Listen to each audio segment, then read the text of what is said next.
নিজকে ক'বলৈ শিকক মই শক্তিশালী মই ফোকাস কৰিব পাৰো কেনেদৰে আপুনি কোনেও ৰখাব নোৱাৰা এক শক্তি হৈ পৰিব পাৰে চাও আহক প্ৰথমে নিজৰ বাবে এটা মন্ত্ৰৰ পৰা আৰম্ভ কৰক আইনা এখনলৈ চাওক আৰু কওক মই শক্তিশালী মই সম্পূৰ্ণ ফোকাস কৰিব পাৰো শব্দৰ শক্তি বহুত আৰু শব্দই আপোনাৰ মনটোক গঢ় দিয়ে শব্দ আপোনাৰ মগজুৰ ভিতৰ ফায়াৰিং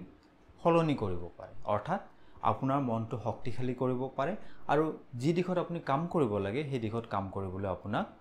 সদায় অনুপ্ৰাণিত কৰিব পাৰে আৰু সেইভাবে এই মন্ত্ৰটো আপোনাক লাগে দ্বিতীয় পদক্ষেপ পাৱাৰ পোজ এটা কৰক পাৱাৰ পোজ এইবিলাক হল আপোনাৰ মনত এইবিলাকে শক্তি আনে আৰু আপোনাৰ আত্মবিশ্বাস আগতকৈ বঢ়ায় থিয় হওক কঁকালত হাত থওক আৰু 30 সেকেন্ড সময় এনেদৰে থিয় হৈ থাকক তৃতীয় পদক্ষেপ মাত্ৰ এটা কথাত মনোনিৱেশ কৰক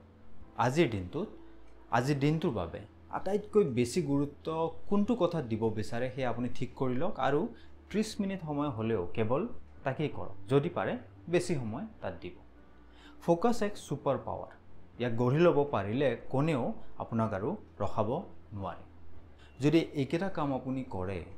ই আপোনাক সাংঘাতিক শক্তি প্ৰদান কৰিব আৰু আপুনি দেখিব যে আপোনাৰ মনটো আগতকৈ বহুত শক্তিশালী হৈ পৰিছে ই হৈ পৰিব আপোনাৰ আগবাঢ়ি যোৱাৰ ইন্ধন আপুনি হৈ পৰিব শক্তিশালী ফোকাস কৰিব পৰা কোনেও বাধা দিব নোৱাৰা এজন মানুহ শক্তিশালী মানুহ